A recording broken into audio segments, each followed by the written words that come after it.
Quiet, silence, silence. How many people in here have ever played Monopoly? Show of hands, show of hands. Show of hands. How many people in here ever played Ghetto Monopoly? What is it? What? Ghetto Monopoly. Tell them something. Oh, nobody ever played Ghetto Monopoly? Let them know. They want me to go to war over there. I'm at war at home. I'm fighting with today's youth whose mindset tells them that there's no tomorrow. Whose socioeconomic plight dictates that they can no longer go next door for a cup of sugar tomorrow. Because they don't have it. It's like, oh baby, the Republicans are cut by stamps, or your next door neighbor is on pills, mollies, or crack, and who wants to take that chance? Imagine an inner city Monopoly game with one die, with one dice, therefore only one chance to advance. When government vouchers become, when community chess cards become government vouchers and subsidized programs, and chance cards become, damn, if only I get a chance. See, first on every corner, you gotta add liquor stores, churches, and delis, and you gotta spread the ownership evenly amongst the Israelis, the Jewish, and the Asians. Now pass go. Baltic average for low-income residents, so in between the houses and hotels, you gotta add police substations for the representation of increased police presence.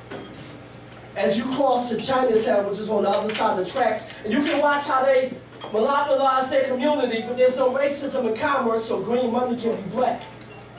How true is it that either you're in jail or you're just visiting? It should speak volumes that upon your release, you gotta go to St. Charles Way towards higher taxes and property values, across another set of tracks where the trains no longer run, but in Ghetto Monopoly, that's symbolism for the tracks in the fiend's arms where the veins no longer run. And the pain, the hunger pains that strange your son's will won't stop. But you gotta keep going just to collect like $200, and right now your only refuge is that free parking lot. So some time passes, you get a little silver car and a dog, you got a job at Waterworks and you living in Marvin Gardens. But suddenly you feel like a trip to Park Place or Boardwalk, but the officer ahead begs your pardon and says, go directly to jail.